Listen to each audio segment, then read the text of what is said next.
Godmorgen, Else. Jeg har en ny med i dag. Hej, Sofie. Er det din første dag? Ja, det er det.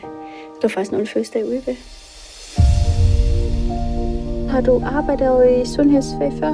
Nej, men jeg kunne bare godt tænke mig på at arbejde med mennesker. Vi glæder sig til, du kommer. Ellers kan de sgu da rende og hoppe.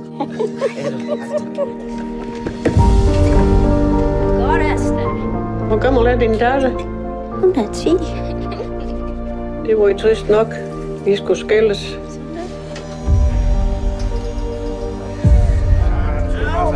Jeg skulle gerne lige lukke dig til at tage en vagt i morgen. Men jeg har godt nok min datter, hun er først hjemme søndag. Altså, jeg har manglet virkelig folk til weekend, og særligt i morgen.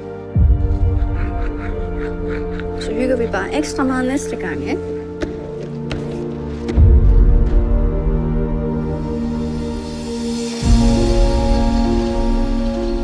Så vil gerne være vores i påske. Så har du aldrig lige at bruge et viskestykke? Vi vasker kun af og stiller til tørren. Ja, du har mange gode undskyldninger. Så lige meget med de der dumme pårørende nogle gange. Du ved godt, hvor god du er til dit arbejde. Men du er simpelthen nødt til at passe på med, at du ikke knytter dig.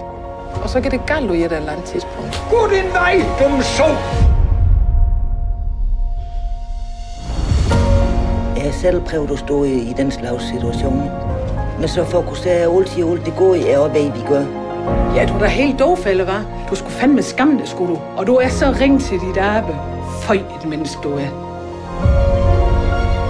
Det handler ikke om at få dem til at overleve, men at få dem til at leve, mens de er her.